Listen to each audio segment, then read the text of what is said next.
Kalau dalam filsafat pendidikannya Ki Hajar Dewantara itu, beliau menyebutkan posisi guru itu layaknya pemimpin bagi anak muridnya. Gitu. Makanya ada ungkapan begini, kata Ki Hajar, ing ngarso sing tulodo, ing madyo mangun karso, tutwuri handayani. Nah biasanya orang apalna tuturi unggulnya, Bu. Nah lengkapnya juga tadi. Ing ngarso sing tulodo, kalau di depan harus bisa memberikan teladan, picontoeun. Ing madyo mangun karso, di tengah harus bisa memberikan bimbingan, tuturi handayani, di belakang harus bisa ngasih motivasi, dorongan. Nah itu pemimpin harus menjadi teladan, tutur kenen.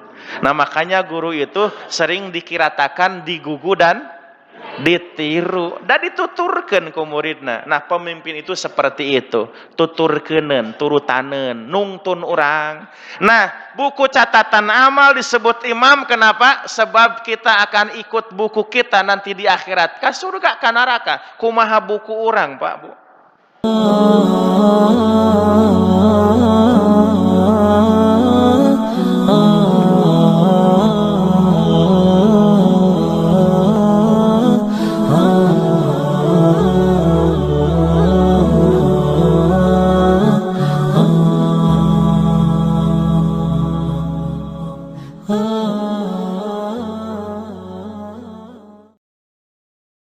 Asyhadu an la ilaha illallah wa asyhadu anna Muhammadan abduhu wa rasuluh, amma ba'du. Puji dan syukur kita panjatkan kehadirat Allah Subhanahu wa taala yang mana atas semua limpahan nikmat dan karunia-Nya, alhamdulillah pada pagi hari ini kita masih diberi kesempatan untuk terus senantiasa melaksanakan salah satu bentuk amal soleh yang mudah-mudahan menjadi ikhtiar kita bersama dalam rangka mendapat rahmat dan maghfirah dari Allah Subhanahu wa taala. Dan tentunya kita semua berkumpul di sini tidak lain adalah untuk menambah ilmu, meningkatkan iman dan memaksimalkan amal kita di kehidupan ini. Ikhwatul iman rahimakumullah, pada kajian Ahad di pagi hari ini kita akan melanjutkan lagi pembelajaran kita tentunya dengan tema yang baru bersama guru-guru kita, yang mana alhamdulillah pada kesempatan ini kita berkesempatan belajar bersama Al-Ustadz Isa Ansyari. Alhamdulillah beliau sudah berada di hadapan kita semua. Tema yang akan kita bahas di pagi hari ini terkait dengan imam kita di hari kiamat. Maka dari itu ikhwatul iman sekalian, sebelum kajian ini dimulai, kami menghimbau bagi para jamaah yang masih berada di luar ruangan masjid, harap untuk bersegera memasuki masjid. Dan untuk itu, bagi kita semua, mari kita persiapkan penglihatan, pendengaran dan perhatiannya kepada apa-apa yang akan Ustaz sampaikan, yang insya Allah akan sangat berguna dan bermanfaat bagi kita semua. Kajian kita mulai, pada Al-Ustadz dipersilahkan.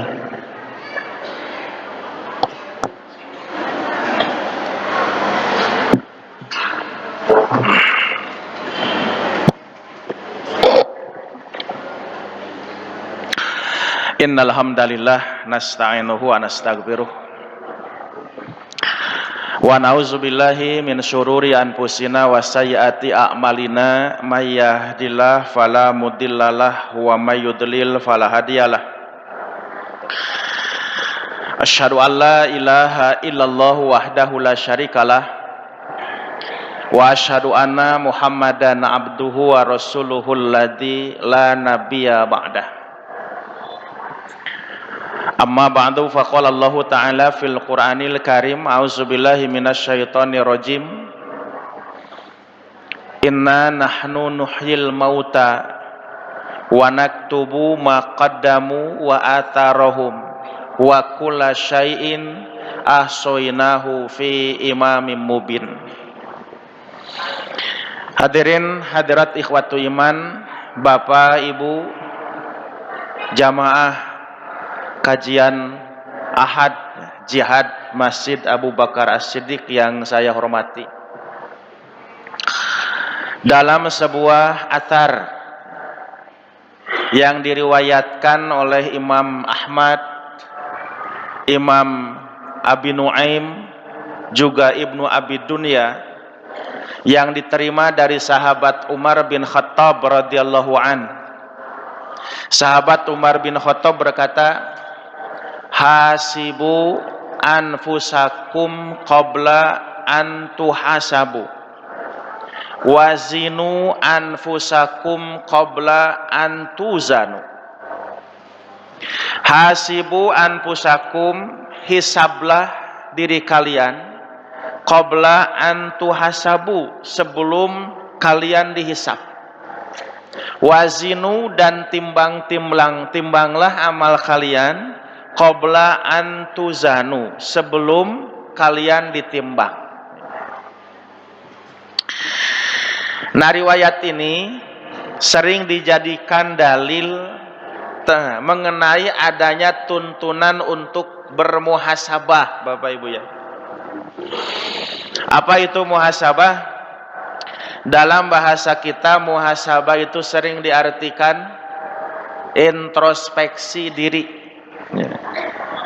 evaluasi diri, mawas diri, ngahisab amal nyaliranya, Bu, balitungan amal ku nyalira. Nah, itu muhasabah. Kata muhasabah itu dari kata hisab asalnya, Pak. Kalau anak santri itu dina pelajaran sorof, hasaba yuhasibu, muhasabatan wahisaban, muhasibun, muhasabun, hasib. Nah, jadi perkataan Umar tadi, hasibu anfusakum, nah itu bentuk kalimatnya fi'il amar. Hasibu, hitunglah. Nah, itu. Nah, jadi kata muhasabah berasal dari kata hisab. Hisab itu artinya berhitung. Anak-anak diniyah, Pak, DTA itu ya, biasanya ada pelajaran hisab. Apa pelajaran hisab teh? Berhitung. Wahidun, hiji, isnani, dua, salah satun, tilu. Nah, itu hisab teh. Kalau di SD mah matematikanya, Bu. Nah, cuma ini mah pakai bahasa Arab, nah itu. Angkanya pakai angka Arab, nah itu hisab. Nah, terus kesininya ada juga pelajaran ilmu hisab, Pak. Disiplin ilmu hisab. Nah, tapi ilmu hisab di sini mah bukan menghitung rumus-rumus matematika. Kalaupun nanti ada rumus, tapi itu rumus untuk menghitung waktu, Pak. Menghitung harinya, Bu. Nah, tapi bukan menghitung harinya Krisdayanti. Itu.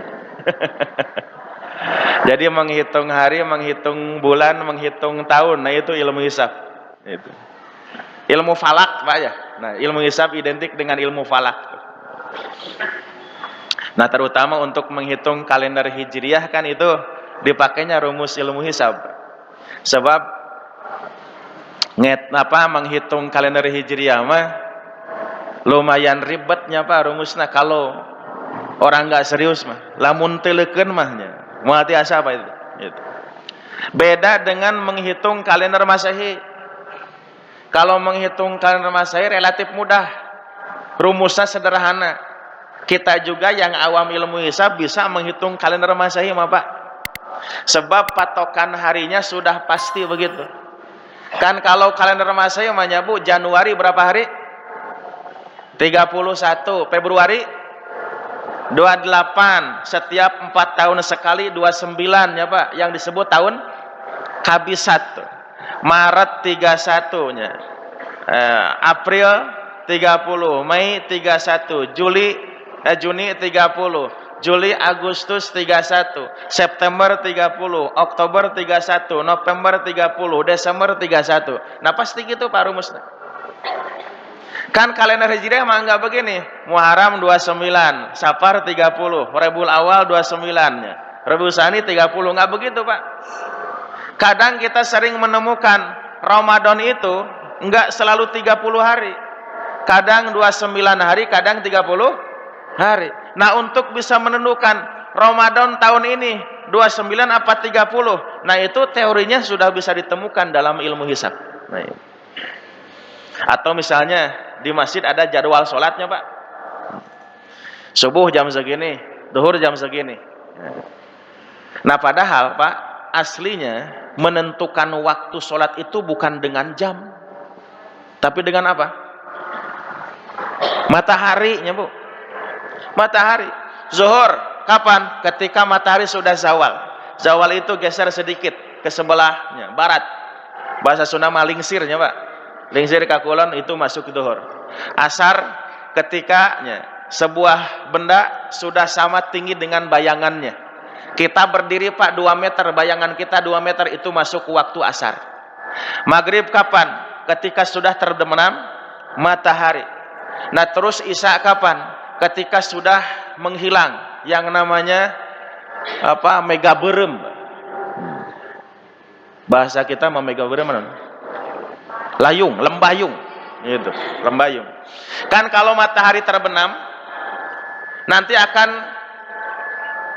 mengeluarkan bias cahaya yang menyinari awan. Nah itu. Nah kemudian akan menampakkan warna merah. Eta mega berem teh nya Pak. Mega teh awan, berem teh warnana berem. Gitu. Mega berem sareng Megawati sami teh. Sami berem ya Pak. Nah itu kan Presiden Soekarno kasih nama anak-anaknya gitu ya. Ada Mega, terus ada Guru, Guntur, Topan. Anu nggak ada teh puting beliung ya. Nah kalau sudah hilang Mega berem tadi, itu berarti sudah habis waktu maghrib dan masuk waktu isya. Subuh kapan? Apabila sudah terbit fajar. Bapak Ibu, kalau muadzin mau memberitahu kepada jamaah sudah masuk waktu sholat, mau mengumandangkan adzan, itu harus berpatokan kepada gerakan matahari Pak, lumayan repot. Mending kalau cuacanya cerahnya. Lamun mendung kumaha? Gitu. Mending masih siang Pak, lohor, asar, maghrib sampai isya mungkin masih bisa kelihatan. Coba pas subuh, Bapak tiasa teu subuh nang toskeun ieu geus bijil fajar can. Susah Pak. Nah maka dengan ilmu hisab itu pergerakan matahari bisa dikonversi dengan hitungan jam. Nah itu ilmu hisab. Nah jadi kembali Umar bin Khattab tadi dalam sebuah asarnya mengatakan hasibu anfusakum qablaan tuhasabu, hisablah amal kalian. Kapan? Sekarang, hari ini di dunia. Qablaan tuhasabu, sebelum kalian dihisab. Kapan? Nantinya. Nanti teh kapan Pak? Di hari kiamat. Makanya di Al-Quran hari kiamat nama lainnya salah satunya adalah disebut Yaumul Hisab, hari perhitungan. Di surat Shad ayat 26 Allah berfirman, alladzina yaddilluna an sabilillah lahum adzabun syadidum bima nasu yaumal hisab. Orang-orang yang tersesat dari jalan Allah nanti di hari kiamat mereka akan mendapatkan azab yang begitu sangat dahsyatnya. Kenapa? Nasu yaumal hisab, karena mereka sudah melupakan hari penghisaban amal, hari perhitungan amal. Doa Nabi Ibrahim, surat Ibrahim, surat 14 ayat 41. Rabbana gfirli wali walidayya walil mu'minina yauma yakumul hisab. Ya Allah, ampunilah dosaku, dosa kedua orang tuaku, dan dosa seluruh kaum mukmin. Kapan? Yauma yakumul hisab, pada hari tegaknya hisaban amal. Nah, kenapa hari kiamat disebut yaumul hisab, Pak? Nah, karena di hari kiamat nanti kita semua akan melalui proses hisaban amal itu. Sekaligus nanti kita semua akan mendapatkan buku catatan amal, buku rapot Pak, yang merupakan hasil laporan amal-amal kita di dunia hari ini. Ibu engke urang dinten kiamat bakal dibagi rapotnya Bu. Siap nampi rapot? Siap teh? Kedah siapnya. Siap teh siap dah bakal dibagi sadayana Pak. Gitu. Nah kan nanti Dalam buku rapot itu ada nama kita. Kita dipanggil bersamaan dengan buku rapot itu. Syahrul. Ada namanya. Dipanggil oleh Allah tuh. Dengan buku kita. Surat Al-Isra. Surat 17 ayat 71. Yauma nad'u kulla unasim bi imamihim. Faman utiya kitabahu biyaminih faulaika yaqrauna kitabahum wala yudlamuna fatila. Pada hari kami nanti akan memanggil kulla unas, setiap manusia bi imamihim, bersama imam mereka. Imam itu apa, Bu? Pemimpin. Salat ada imam yang mimpin salat berjamaah. Di rumah tangga, di keluarga ada imam. Siapa? Suami, si bapaknya, Bu, kepala rumah tangga. Di negara ada imam, kepala negara. Di kita namanya presiden, Pak. Nah, kata Allah, nanti di hari kiamat kami akan memanggil setiap manusia itu bi imamihim, bersama imam, bersama pemimpin mereka yang dipilih sebagai pemimpinnya. Lamun pamimpin orang Jokowi sareng Jokowi, mun pamimpin orang Anies sareng Anies. Sanu dipilih, Pak, bakal bareng eta teh. Makanya sebagian ulama berdasarkan ayat ini berpendapat kita memilih pemimpin itu ulah caliweurak, Pak. Jangan asal-asalan. Karena pemimpin yang kita pilih tidak hanya sekedar akan menentukan nasib hidup kita di dunia hari ini saja. Tentang urusan ekonomi kita, urusan politik kita, urusan pendidikan kita, masalah kesehatan kita, proses hukum kita sekarang, bukan. Tapi sampai hari kiamat, Pak, pemimpin yang kita pilih akan menentukan nasib kita di mana nanti. Nah, ada juga yang mengartikan manusia nanti akan kami panggil bersama imamnya. Imam di situ maksudnya adalah para nabi, para rasul utusan Allah. Karena Allah mengutusnya setiap nabi kepada satu kaum, nanti akan dipanggil umat manusia bersama para nabinya. Umat Nabi Muhammad bersama Nabi Muhammad, umat Nabi Musa bersama Nabi Musa, umat Nabi Nuh dipanggil bersama Nabi Nuhnya. Nah, termasuk ada juga yang mengartikan imam di sini, Pak, guru-guru kita yang mengajarkan ilmu ke kita.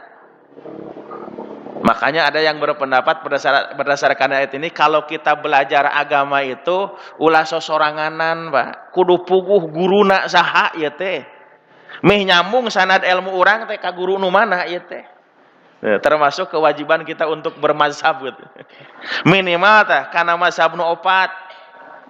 Sebab nanti kita akan dipanggil di hari kiamat itu dengan imam mazhabnya. Kalau bermazhab ke Syafi'i nanti dipanggil dengan imam Syafi'i. Kalau bermazhab ke Maliki dengan imam Malik. Bermazhab ke Hambali bersama imam Ahmad bin Hambal. Bermazhab ke Hanafi dengan Abu Hanifah. Nah itu. Kalau bermazhab ke Soekarno, ayah mazhab Soekarno, Pak. Nah itu. Panji Gumilang ngacapraknya kamari, Pak. Lebaran tuh. Sholat ada jarak 1 meter depan belakang. Saf laki-laki perempuan bisa sejajar. Bahkan perempuan bisa menjadi imam, laki-laki bisa menjadi khotib tuh. Gitu. Ketika ulama tanya, imam mazhab mana yang dipakainya? Mempraktekkan sholat seperti ini, mana rujukannya? Syafi'i, Malikikah, Hambali, atau Hanafi? Dengan entengnya Panji Gumilang bilang, saya mau mazhabnya Soekarno. Gitu. Padahal Soekarno bukan imam mazhabnya, Pak. Kalau urusan politik bisa bermazhab ke Soekarno. Kalau urusan agama, Pak, Soekarno juga bergurunya ke ulama. Salah satu guru agamanya Soekarno dulu itu adalah Hasan, Pak. Itu tempat berguru agamanya Soekarno. Itu. Nah itu imam mazhab. Itu. Nah ada juga yang menafsirkan yauma nad'u kulla unasin bi imamihim, pada hari nanti kami akan memanggil setiap manusia bersama imamnya. Nah imam di sini maksudnya adalah buku catatan amal kita, Pak. Buku rapot kita. Nah, di antara yang berpendapat bahwa imam di situ buku catatan amal kita, di antaranya sahabat Abdullah bin Abbas. Kemudian Abul Aliyah, lalu Al-Aufi juga sama berpendapat bahwa imam di situ adalah buku catatan amal, dan ini katanya merupakan pendapat yang paling kuat. Nah, ini sama dengan firman Allah di surat Yasin ayat ke-12. Kumaha Bu Yasin 12? Katalar keneh.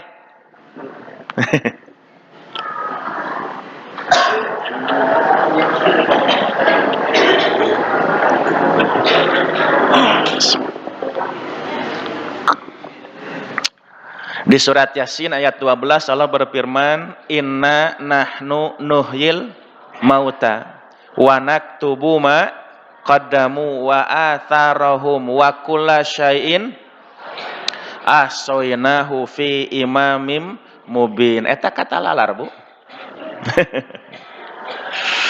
Inna nahnu nuhyil mauta, sesungguhnya kami nanti akan menghidupkan lagi orang-orang yang sudah mati.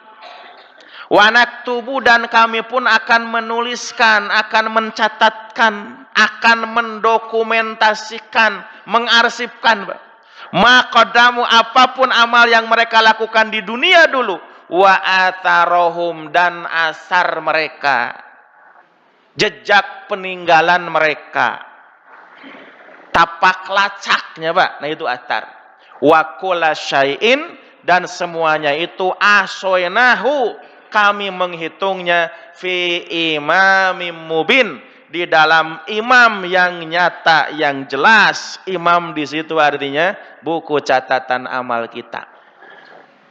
Nah, nanti Pak, dalam rapot kita itu tertulis semua apa? Satu, maqaddamu, semua amal yang kita lakukan sampai kita meninggal nanti. Yang kedua, Pak, atar kita. Apa asar teh? Tapak lacak, kakantunan urang, anu dituturkeun ku batur. Nah, jadi Bapak Ibu, nanti dalam buku kita akan masuk amal orang lain, Pak, menjadi tambahan pahala buat kita.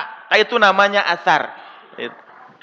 Jadi kalau kita melakukan kebaikan atau melakukan dosa, lalu ada orang yang terinspirasi ingin mengikuti kabita pahoyong nurutan kahadean siga urang, sebanyak orang yang mengikuti perbuatan baik kita, sebanyak itu kita akan dapat tambahan pahala. 1000 orang Pak ikut kebaikan kita, 1000 pahala bertambah buat kita. 1.000.000 orang ikut kebaikan kita, 1.000.000 pahala bertambah buat kita. Dosa juga sama, Pak. Ada orang terinspirasi dengan cara kita menipunya, Pak. Orang teh nipu, hanya nurutan batur. Hebat euy nipuna si eta mah. Bisa ngorowotan duit batur hanya lewat handphone misalnya, diturutan pas sebanyak orang yang ikut dosa kita, kita ikut nanggung dosanya. Nah, itu namanya atar. Kalau dalam dunia bisnis kita sering mendengar ada namanya multi level marketing, MLM-nya, Pak. Model pemasaran secara multi level. Sebanyak apa dia banyak anggotanya, banyak member, maka sebanyak itu dia akan mendapatkan tambahan bonus, dapat kredit poin. Nah, itu namanya atar. Nah, kalau dalam hadis ada namanya yang lain, itu ada namanya jariyah, Pak. Ada jariyah pahala, ada juga jariyah dosa. Jadi kalau kita melakukan kebaikan, kita sudah meninggal, Pak, ada orang yang ikutnya. Kebaikan yang kita lakukan dulu itu terus akan mengalirkan pahala buat kita. Nah, itu namanya jariyah. Di hadis yang lain Nabi menyebutnya sunnah. Ada sunnah hasanah, ada juga sunnah sayyi'ah. Man sanna sunatan hasanatan falahu ajruha wa ajru man amila biha ila yaumil qiyamah min ghairi ayyan kusamin ujurihim syai'a. Siapa orang yang melakukan tradisi yang baik, siapa orang melakukan kebaikan, maka dia akan dapat pahala dari kebaikan yang dia lakukan, juga pahala dari orang-orang yang mengikutinya ila yaumil qiyamah, sampai hari kiamat, Pak. Berapa orang? Terserah, ya. 1.000, 1.000.000, 1 miliar, sampai hari kiamat akan terus mengalirkan kebaikan buat kita. Kalau bahasa medsos sekarang mah Bapak Ibu, itu namanya apa? Follower. Apa follower teh? Pengikut, Pak. Itu. Nah, makanya di sini zaman sekarang tuh zaman medsos, kalau kita termasuk orang yang aktif menggunakan media sosial, bijak-bijaklah kita dalam bermedsos. Sing apiknya, Bu. Kalau kita dapat postingan dari orang lain, sekiranya gitu, mau kita bagikan, bagusnya dicek-recek dulu. Apakah berita ini benar, sahih tidaknya itu, hoax bukan gitu. Bisi eta berita teh bohong terus kurang dibagi-bagi, berarti kita ikut menyebarkan kebohongan. Terus orang lain dapat info kebohongan dari kita, disebarkan lagi terus Pak eta teh. Gitu. Padahal kalau sudah masuk ke medsos, Pak, susah di stop nanya. Nah itu mesti bijak situ. Itu. Jadi ulah hoyong gumpal gampil, ngusar ngeser gitu ya. Kan kadang kalau kita dapat infonya, oh asa bener ya teh, langsung itu dibejakeun ka batur.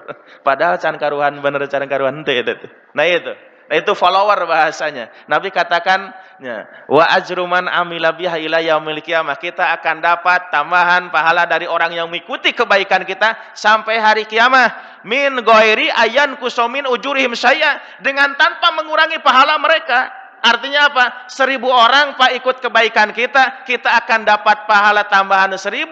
Tapi bukan berarti pindahnya Pak, pahala orang itu ke kita yang 1000, bukan. Mereka tetap dapat pahala dari amalnya, kita dapat tambahan 1000 dari mana? Karena kitalah orang yang menggagasnya pertama kali, kita yang melakukannya pertama kali, kita yang menjadi pionirnya, yang menjadi uswahnya Pak, anu nyontohanana urang gitu. Nah dosa pun sama seperti itu. Kata Nabi, man sanna sunatan sayyi'ah falahu wizruha wa wizru man amila biha ila yaumil qiyamah. Siapa orang berbuat dosa, maka dia akan menanggung dosa yang dia lakukan dan dosa orang yang mengikutinya sampai hari kiamat, tanpa dikurangi sedikit pun dari dosa-dosa mereka itu. Makanya maaf putra Nabi Adam alaihissalam yang namanya Qabilnya, Bu, sampai hari kiamat beliau itu akan dapat jariah dosa, Pak, dari orang-orang yang melakukan pembunuhan di muka bumi ini sampai hari kiamat. Kenapa? Karena Qabil lah orang yang pertama melakukan dosa pembunuhan di muka bumi ini. Nah itu yang namanya atar tadi. Wa naktubu maqaddamu wa atarohum. Allah akan menuliskan dalam buku kita itu amal-amal kita dan amal orang lain yang ikut perbuatan baik kita, asarihim. Itu. Nah terus kata Allah tadi, wa kulla syai'in ahsoinahu fi imamim mubin, dan semuanya itu kami menuliskannya fi imamim mubin, dalam buku catatan amal mubin, yang nyata, yang jelas. Bapak Ibu, kenapa rapot kita, buku catatan amal kita disebut mubin, nyata, jelas Pak? Karena isinya jelas semua, tidak diragukan kebenarannya. Laporan para malaikat dalam buku itu semuanya fakta tentang amal-amal kita hari ini di dunia. Bahkan hitungan-hitungannya tidak akan pernah kelirunya Pak. Mual ayanu lepat, mual anu salah. Matak sok aya bahasa diurang, tenanglah cenah malaikat mah mual salah nuliskeun. Nah, mual salah Pak. Itu nyata jelas. Bahkan nanti sampai hitungan-hitungannya berapa sangat rinci itu. Itu. Kalkulasi malaikat tidak akan pernah salah. Makanya di surat Al-Mutaffifin, buku catatan amal kita, rapot kita di hari kiamat itu disebutnya kitabum marqum. Kalla inna kitabal fujari lafi sijjin wa ma adraka ma sijjin kitabum marqum. Inna kitabal fujjar, sesungguhnya buku catatan amal orang-orang yang durhaka, lafi sijjin, nanti kami simpannya dalam sijjin. Wa ma adraka ma sijjin, tahukah kamu apakah sijjin itu? Kitabum marqum, buku catatan amal yang tertulis. Nah orang-orang baik juga sama Pak. Inna kitabal abrari lafi illiyin wa ma adraka ma illiyun kitabum marqum, buku catatan amal orang yang baik-baik, yang ahli ibadah, yang taat kepada Allah, calon ahli surga, disimpannya dalam illiyin. Tahukah kamu apa illiyun itu? Kata Allah, kitabum marqum, buku catatan amal yang tertulis. Nah, buku rapot kita disebut Kitabum Markum, Pak. Di terjemah Al-Quran, Kitabum Markum cukup diterjemahkan buku yang tertulis. Nah, lebih jauh makna markum itu tertulis secara detail, Pak, dengan angka-angkanya. Kata markum itu dari rokmun asalnya. Ar-rokmu itu angka nomor, Pak. Rokmul awal nomor 1, rokmu sani nomor 2, rokmu salis nomor 3.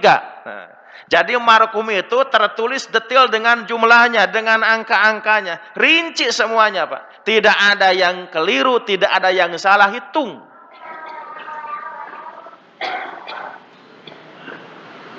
Amal baik kita berapa jumlahnya? Dosa kita berapa jumlahnya? Kemudian kita melakukan kebaikan kapan, di mana, hari apa, bulan berapa, tanggal berapa, tahun berapa itu? Berapa jam lamanya, dengan siapa, detail, Pak. Itu namanya markum. Dosa pun sama seperti itu. Orang ngomongkeun baturnya poe naon tanggal sabaraha nya bu, bulan naon tahun sabaraha, jeung saha di mana sabaraha urang ngomongkeunana, judulna naon harita teh. Detil, Pak, angganya. Sabaraha menit ngomongkeun baturna, detil, Pak, itu. Nah, itu markum. Makanya nanti di hari kiamat, Pak, ada orang-orang yang ketika menerima buku catatan amal, mereka merasa kecewa dan berat hati dengan apa yang dilaporkan oleh malaikat itu. Nah, itu orang-orang yang durhaka. Surat Al-Kahfi, surat 18 ayat 49. Wa wudi'al kitabu fatarul mujrimina musyfiqina mimma fihi wa yaquluna ya wailatana ma li hadzal kitab la yughadiru shaghiratan wala kabiratan illa ahsaha. Dan kitab sudah diletakkan, dibagi-bagikan kepada siapa yang akan menerimanya nanti di hari kiamat, Bapak Ibu. Nah, kemudian kata Allah, nanti engkau akan lihat al-mujrimin, orang-orang yang durhaka, para pendosa, musyfiqina mimma fihi, mereka merasa berat dengan apa yang malaikat laporkan dalam buku-buku mereka itu, dan berkata, ya wailatana mali hadzal kitab la yughadiru shaghiratan wala kabiratan illa ahsaha. Duh, celaka kita semua nih. Buku apa ini teh? Buku naon atuh ieu teh nya? Teu anu badag, teu anu leutik, semua tertulis detail dina ieu buku teh, Pak. Bingungeun, Pak, jelema nu durhaka teh, Pak. Mun cek bahasa urang mah kieu, Pak. Lah atuh pira kadar darmaji bala-bala mah nya. Naon darmaji teh, Pak?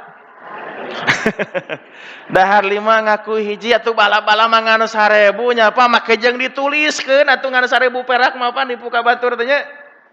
Lo ngatu 500 miliarnya, 300 triliun dah gitu korupsi, pantas dituliskan, alah ya matungan 1000 nya. Tapi dah semuanya tidak ada yang terlewat, Pak, ditulis semuanya. Nah, itu sama dengan surat Al-Zalzalah, famay ya'mal misqala dzarratin khairan yarah. Khairan, amal kebaikan, misqala dzarrah, sekecil apapun, ya roh, nanti kita akan lihat buktinya dalam buku catatan amal kita.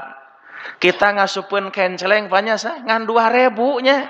Aya bu catatan anak tah poe Ahad tanggal 3 Septembernya di Abu Bakar 2000. Aya.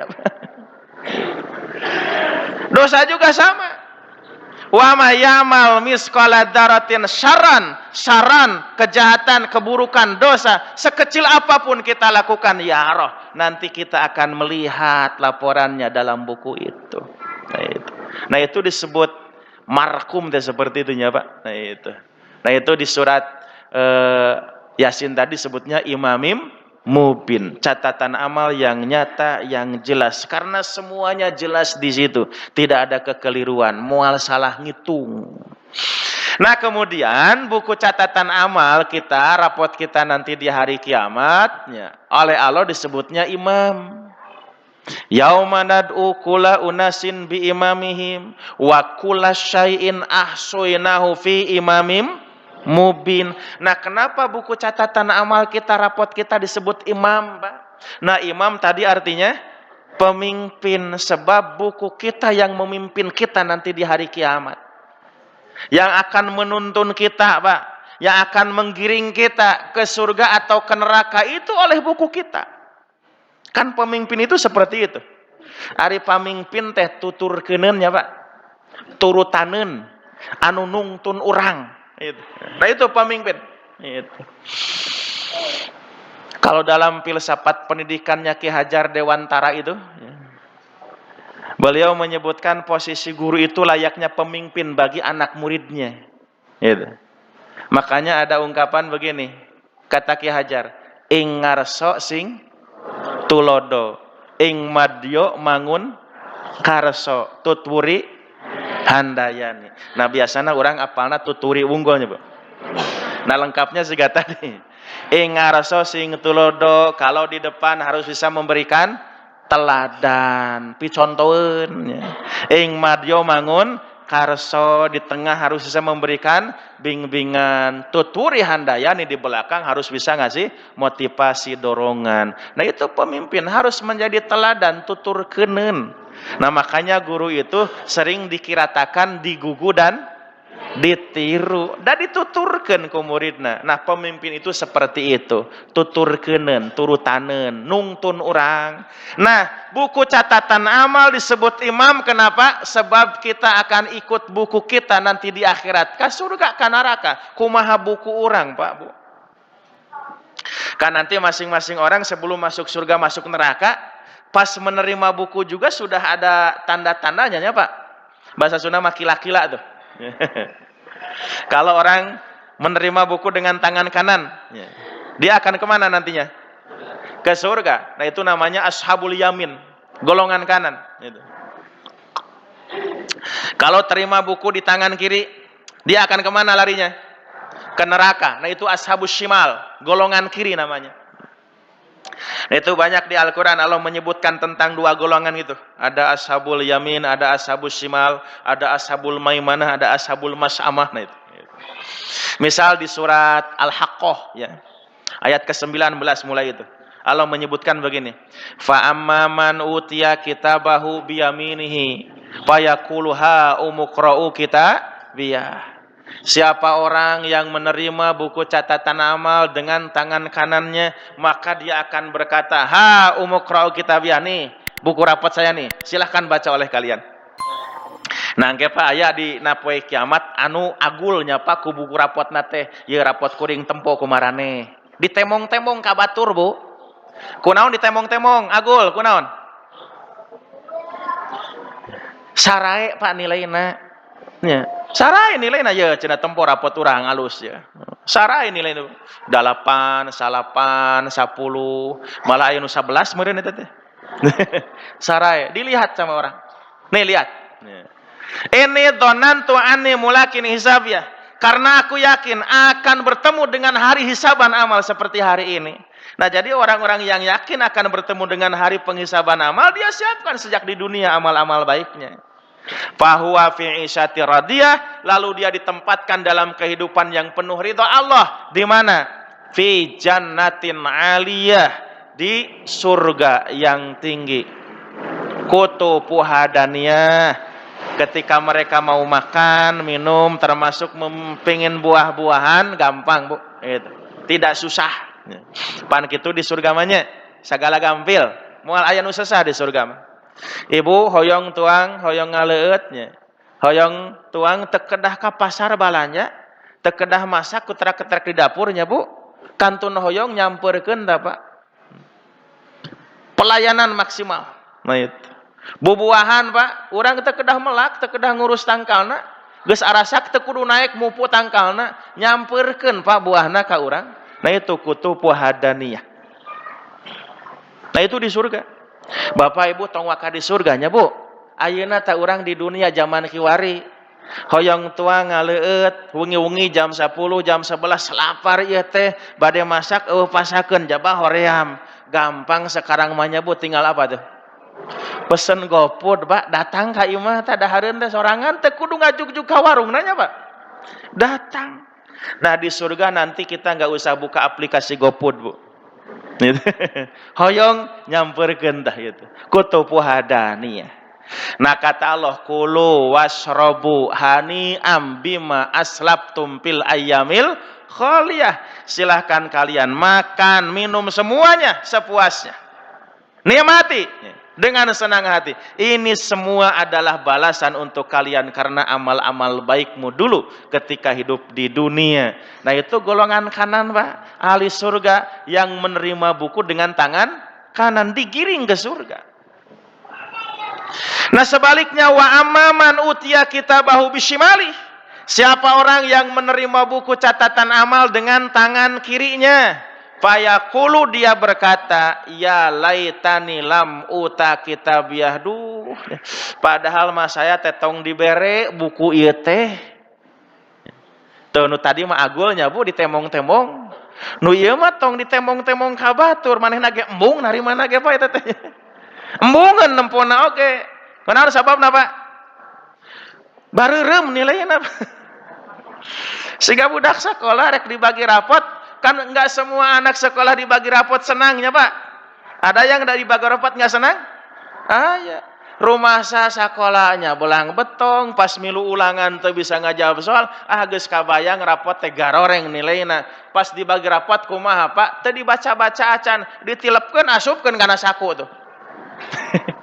Embung ningalina gitu. Itu. Ya laitani lam uta kitabiyah, duh kenapa saya mesti dibagi buku ini, padahal jangan dibagi saja. Itu. Walam adri ma hisabya, dan aku tidak tahu, dikirain nggak ada hari hisaban seperti ini. Ya laitaha kanatil qadiyah, duh saya inginnya sudah mati mati saja, gak usah hidup lagi. Pan gitunya Pak eta teh. Padahal geus maot mah kejeng kudu hirup deui. Kan meureun lamun hirup deui lalakon panjang deui. Urusan panjang. Nah, karena anggapan orang-orang itu sesudah dia mati udah selesai. Sampai di situ. Kan rata-rata orang-orang kafir begitu Pak keyakinannya. Jadi hidup itu sampai mati, sudah selesai. Tanah sudah badan sudah berkalang tanah. Tulang sudah hancur berserakan, mana mungkin bisa hidup lagi? Nah itu kan kata orang kafir di surat Yasin 79 ya. Mayyuhil idhama wa hiya ramim, siapa yang akan menghidupkan tulang-tulang kita padahal semuanya sudah hancur? Itu. Nah dianggapnya hidup itu sampai mati. Dia tidak yakin adanya alam barzah, alam kubur, tidak yakin hari kiamat akan datang, adanya kebangkitan manusia setelah meninggalnya. Tidak percaya adanya masyar, hisab, mizan, sampai surga dan neraka mereka tidak percaya. Disangkanya hidup sampai mati. Makanya di surat An-Naba, ayat terakhir, ayat 40 tuh. Yauma yanzurul mar'u ma qaddamat yadah wa yaqulul kafiru ya laitani kuntu turaba. Di hari orang-orang nanti akan melihatnya apa yang mereka lakukan dulu di dunia dalam buku catatan amal mereka. Lalu orang kafir berkata, ya laitani kuntu turaba, duh cenah hayang teuing mun kuring teh mending jadi taneuh we. Kenapa Bu pinginnya jadi tanah saja orang-orang kafir? Lamun jadi tanah mah moal ditaros ku Allahnya Pak. Selesai di situ. Nah itu.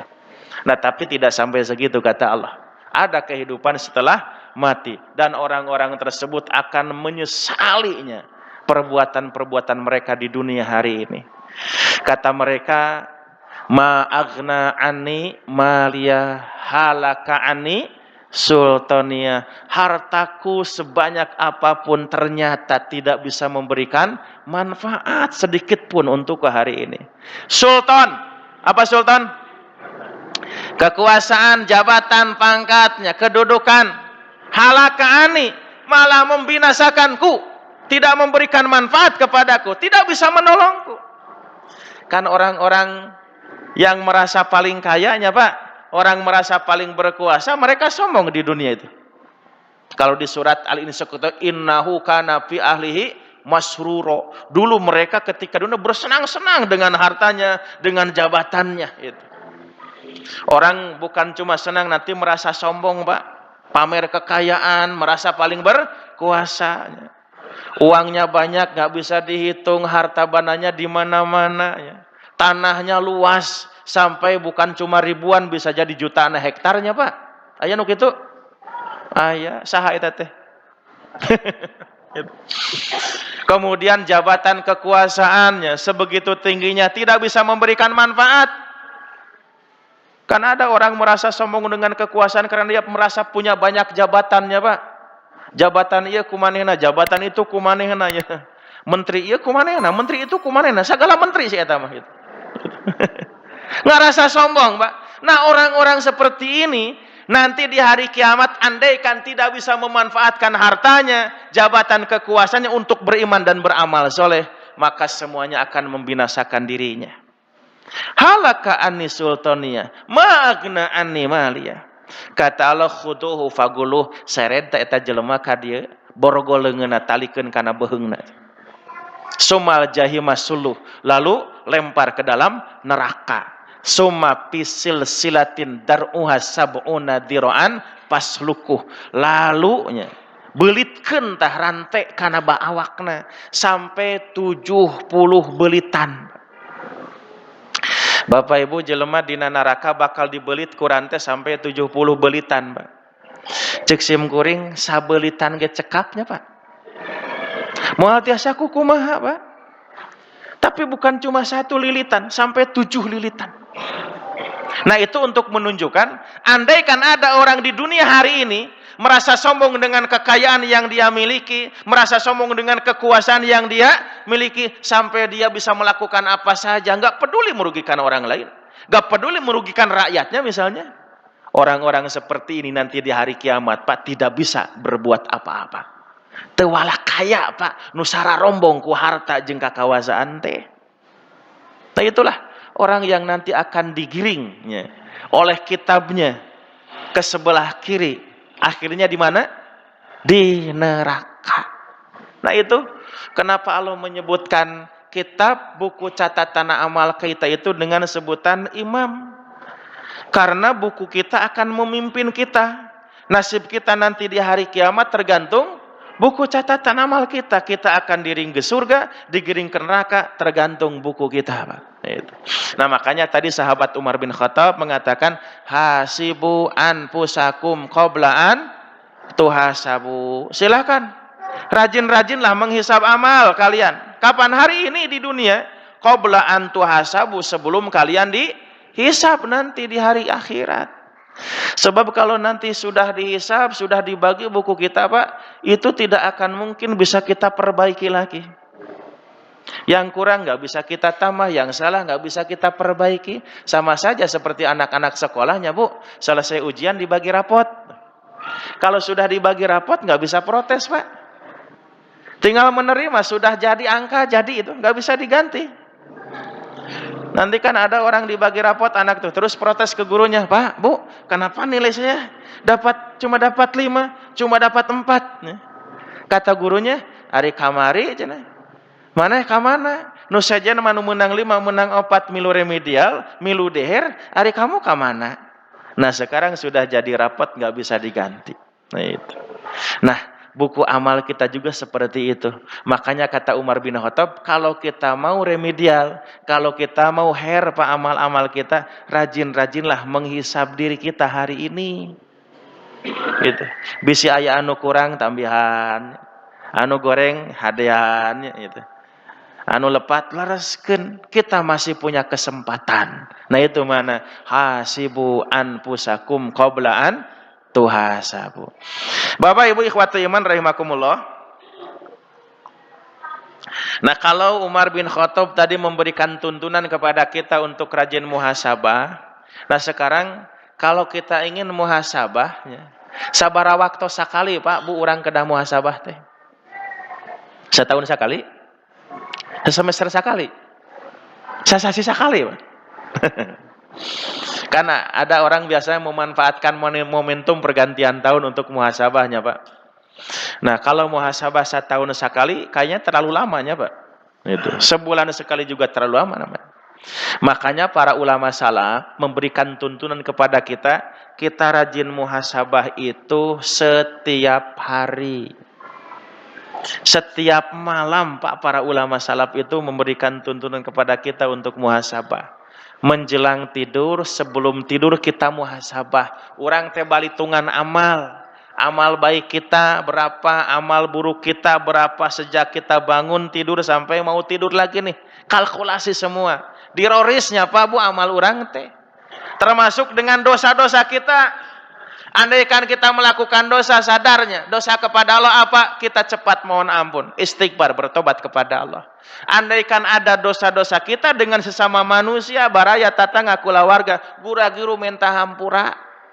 Bisi aya anu pernah didolim ku urang, pernah anu nyeri hatena ku urang, pernah terganggu haknya sama kita, pernah dimakannya hartanya sama kita, belum dapat izin, belum dapat halalnya, segera minta ampunan kepada mereka. Bebaskan semuanya.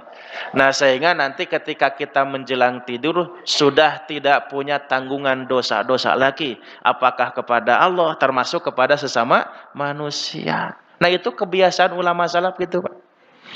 Nah, kenapa ulama dulu ya, ketika muhasabah itu menjelang tidur, karena mereka yakin tidurnya malam itu tidak bisa menjamin besok pagi bisa bangun lagi, Pak. Bawa-bawa ya teh kulem anu terakhirnya, Pak. Itu. Kan begitu. Sama kita juga nya, Pak. Ibu, nanti malam kita tidur, Bu? Nanti malam kita tidur? Insya Allah. Besok hari Seninnya. Subuh besok Senin kita pasti bangun lagi nggak? Kan nggak tentunya, Pak. Gitu. Banyak orang-orang ketika tidur, besok pagi subuh dibangunin nggak bangun lagi. Aya nu gitu, Pak? Tidur selamanya, meninggal di saat dia sedang tidur. Banyak. Kan begitu. Salah satu cara Allah mewafatkan orang itunya apa? Lewat tidur. Jadi kurikulum teh tegugah deui langsung maot, Pak. Itu. Surat Az-Zumar, surat 39 ayat 42 tuh. Allahu yatawaffal anfusa hina mautiha wallati lam tamut fi manamiha fayumsikul lati qada 'alaihal mautu wa yursilul ukhra ila ajalim musamma. Allahu yatawaffal anfus, Allah yang nanti akan mewafatkan orang-orang yang setiap manusia yang masih hidup. Allah akan mewafatkan setiap jiwa-jiwa manusia, Pak. Kapan itu? Pertama, hina mautiha, di saat sudah datang waktu kematian buat dirinya. Yang kedua, walatilam tamut, orang-orang yang memang belum waktunya mati, tapi oleh Allah diwafatkan, Pak. Kok bisa orang yang belum waktunya mati tapi oleh Allah diwafatkan? Kata Allah, fi manamiha, pada waktu dia sedang tidur. Nah, berdasarkan ayat ini para ulama ahli tafsir menjelaskan, Bapak Ibu, orang yang meninggal dengan orang yang tidur itu ada beberapa kesamaan, Pak. Orang yang meninggal dengan orang yang tidur sama-sama dia tidak sadar. Ibu, kalau kita tidur, Bu, orang kulem, sadar tuh orang teh nuju kulem di lembur. Orang nuju kulem, Bu, sadar tuh orang teh kulem di lembur. Pan nggak sadar, Pak, kita tidur terasa di mana gitu ya. Nggak merasa kita sedang tidurnya di lembur orang. Kok mau diajak ngimpi ke Amerika amanya, Bu? Asa di Amerika we nginep di hotel, ari pas gugah gening di lembur kene. Teu sadar, Pak. Itu orang sedang tidur. Itu. Ada orang yang ngigonya, Pak. Nyalindur tuh. Ngomong apa? Sadar enggak? Enggak. Bahkan orang yang nyalindur sampai keluar rumah jalan-jalan, Pak, itu. Sadar ente? Ente. Nah, itu orang sedang tidur. Makanya orang-orang yang di dunia harinya, Pak, teu sadar teu areling ka Allah, itu oleh para ulama digambarkan dia sedang tidur. Nah, eling nate engke lamun geus maraot gitu. Anasun yamun intabahu ida matu. Manusia teh sarare kabeh oge rata-rata mah di dunia teh nya, Pak. Intabahu ida matu, kakarek hudang di mana geus maot. Kahartos teh, Bu. Jelema teh sarare cenah kakarek hudang di mana geus maut. Maksudna keur hirup di dunia mah teu sadar pas siga nu sarare jelema teh teu areling siga nu keur sare. Kakarek sadar, kakarek eling di mana geus maut. Oh nya baheula nya urang di dunia teh loba dosa. Pernahnya melakukan ini, melakukan itu. Kakarek sadar geus maut, Pak. Di dunia mah teu areling. Siga ayeuna, Pak, jelema anu korupsi sarakahnya maling duit rakyat sabara miliar, pan eta teh siga nu moal paraeh wae jelema teh nya. Itu. Teu saladar, Pak, di dunia mah. Nah itu. Nah, jadi orang tidur dengan orang meninggal sama-sama dia tidak sadar. Nah, yang kedua, orang yang tidur dengan orang yang meninggal itu sama-sama ruhnya dalam genggaman Allah. Jadi ruhnya tadi cepeng ku Allah, Pak. Nah, kalau ada orang yang di malam itu dia harus mati, ditetapkan harus meninggal dia malam ini, qada alaihal mautu yumsiku, ruhnya dipegang terus sama Allah, tidak dikembalikan. Wa yursilul ukhra ila ajalim musamma, dan yang lainnya yang malam itu dia belum waktunya mati, nanti Allah lepaskan ruhnya, dikembalikan ke jasadnya.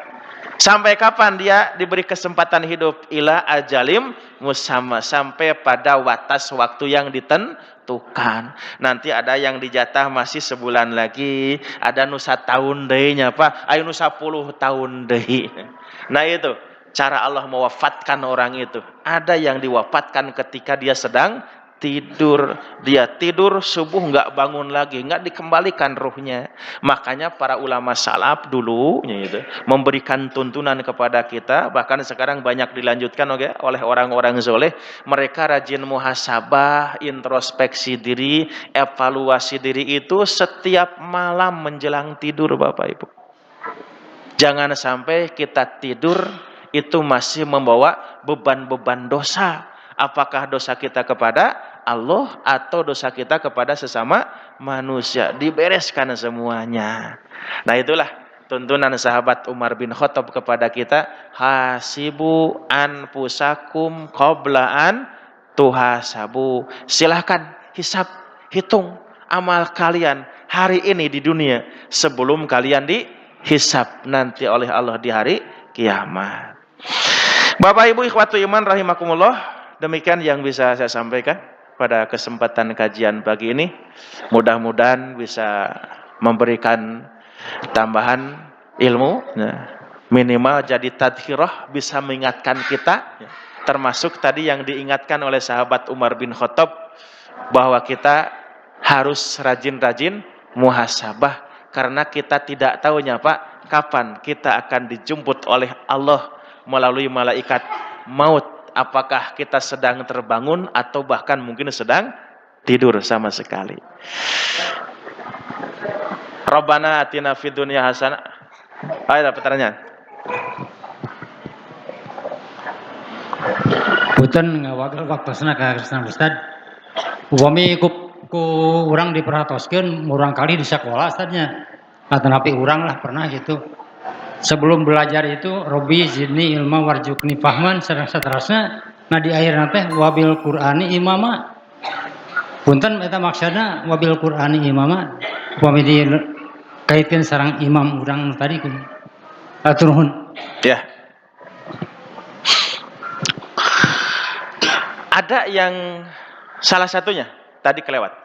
Ada yang menafsirkan imam itu apa? Kitab itu juga.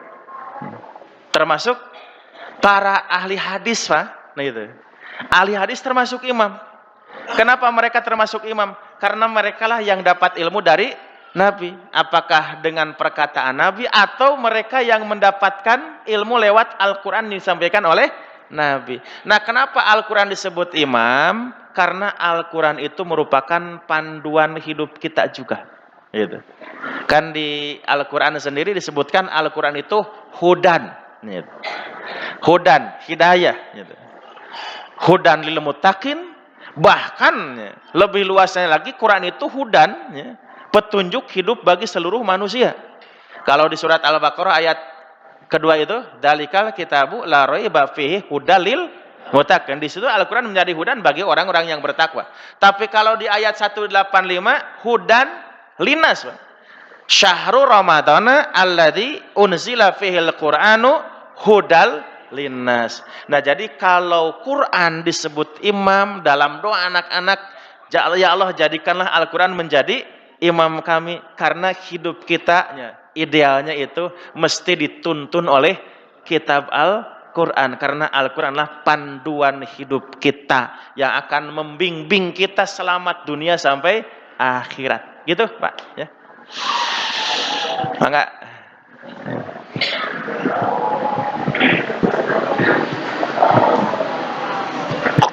Bismillahirrahmanirrahim. Assalamualaikum warahmatullahi wabarakatuh. Waalaikumsalam. Hatunun Pak Ustad, karena waktosna ia aya nu sekadik bade ditaroskeun perkawis dina catatan amal kita bade dibuka dina hari kiamat panginten eta bade amal saya atau napi amal awon. Ta panginten perkawis dosa panginten kalepatan kan sok aya momentum urang tobat ataupun ampunan. Kas panginten aya momentum Idul Fitri panginten Pak Ustad janten ada pengampunan Allah. Eta panginten perkawis amal awon eta masih tercantum teu Pak Ustad mungkin dina yaumil kiamah eta panginten atapi terus teu aya kumaha nyukeun penjelasan atuh nuhun. Ya, udah itu Pak. Ya. Allah itu Ghafur, Maha Pengampun, Pak. Ada juga Allah itu Al-Afu, ya, Maha Pemaaf. Gitu. Apa bedanya pengampun dan pemaaf? Dihampura jeung dimaafkeun sami teh, Pak. Dihampura sareng dimaafkeun sami teh, Pak. Kan dalam bahasa kita masih dihampura, geus lah dihampura. Dimaafkeun teh geus dimaafkeun, sama sajanya, Pak. Gitu. Nah, tapi nanti ada ahli tafsir yang menjelaskan bedanya antara Allah sebagai Ghafur, Maha Pengampun, dan Afu, Maha Pemaaf. Bedanya apa? Ketika Allah mengampuni dosa-dosa kita, Pak, dosa yang kita perbuat itu sudah diampuni. Dan kita dianggap tidak berdosa. Walaupun catatannya masih ada. Nah itu. Ayat tadinya Pak, nyokot bala-balanya 5. Ayat apa catatannya? Nah kalau afu, nah itu pemaaf, nah itu seolah kita tidak pernah berbuat dosa sampai catatannya pun dihilangkan. Nah tapi upami hoyong buktos semua engkewe tingali lah. Ayak keneh tuh. Nah lamun ayak keneh tapi ku Allah dianggapnya sudah tidak berbuat dosa berarti orang teh diampuni. Tapi lamun sampai catatannya pun tidak berbekas berarti orang teh dimaafkan. Nah gitu. Nah itu bedanya menurut sebagian ahli tafsir. Cekap. Rabbana atina fid dunya hasanah wa fil akhirati hasanah wa qina adzabannar. Aqulu qauli hadza wa astaghfirullah li wa lakum. Wassalamu alaikum warahmatullahi wabarakatuh. Waalaikumsalam warahmatullahi wabarakatuh. Jazakallahu khairan katsirah kepada Ustaz Isa Ansari yang telah menyampaikan materinya.